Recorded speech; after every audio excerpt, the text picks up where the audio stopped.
Hello and welcome. If you're in the nonprofit world, you've almost certainly heard the terms foreign qualification and charitable solicitation registration. They sound kind of similar, don't they? But confusing them can lead to some pretty serious compliance issues. So in this explainer, we're going to clear up that confusion once and for all. This explainer is a resource from our friends at Ironwood Registrations. They specialize in helping nonprofits navigate these exact kinds of complex compliance waters. As nonprofits grow and start expanding their work across state lines, they often bump into these two requirements, and honestly, they're just very easy to mix up. So, which one is it? Now, both of these involve state filings, and both can come into play when you're operating outside of your home state. But here's the crucial part. They serve very different purposes and are triggered by completely different kinds of activities. So let's break down what each one is, how they differ, and figure out when you might need one, the other, or maybe even both. Okay, first up, foreign qualification.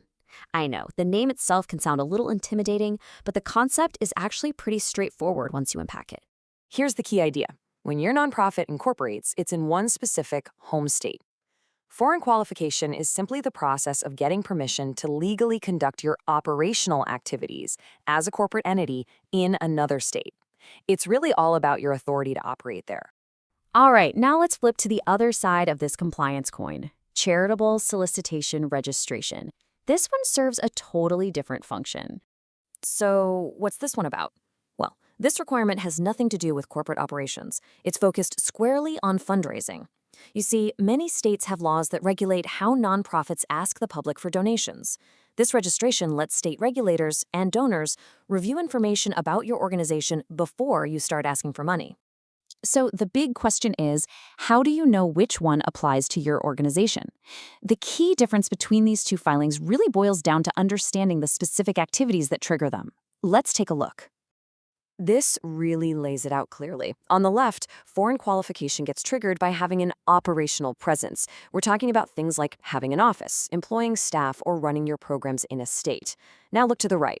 Charitable solicitation registration, that's triggered purely by fundraising actions, things like online campaigns, email blasts, or direct mail that goes to residents of that state. Because they're triggered by totally different activities, it's actually quite common for a nonprofit to need both types of filings in the very same state. Let's walk through a practical example of how that can happen. So imagine your organization runs programs and has staff on the ground in a particular state. That's step one, and that activity likely triggers the need for foreign qualification. Then, for step two, you also start sending fundraising appeals to people who live in that same state. Well, the result is, you now need both filings because each one addresses a completely different piece of what you're doing there. But it's not always both.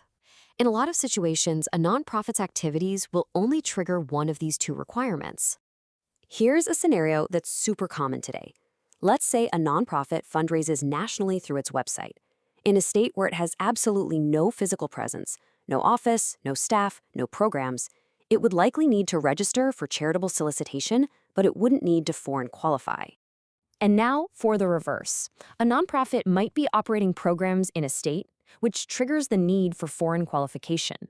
But if that organization makes a conscious decision not to ask for any donations from the residents of that specific state, it may not need to do the charitable solicitation registration. Understanding this distinction is just so important for planning.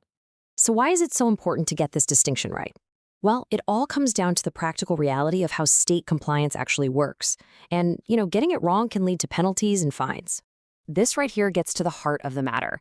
Foreign qualification is typically handled by the Secretary of State's office, the folks who oversee corporations.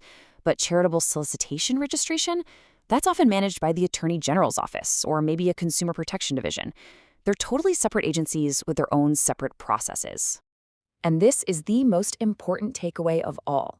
You absolutely cannot assume that because you've registered with the Secretary of State, you're cleared to fundraise, or the other way around. They are two distinct compliance obligations, and your organization has to track and manage them independently. So, let's recap. Foreign qualification lets you legally operate in a state.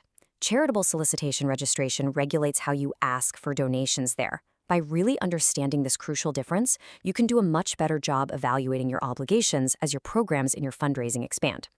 And that leaves one final question for your team. Are your compliance plans tracking both of these types of activity?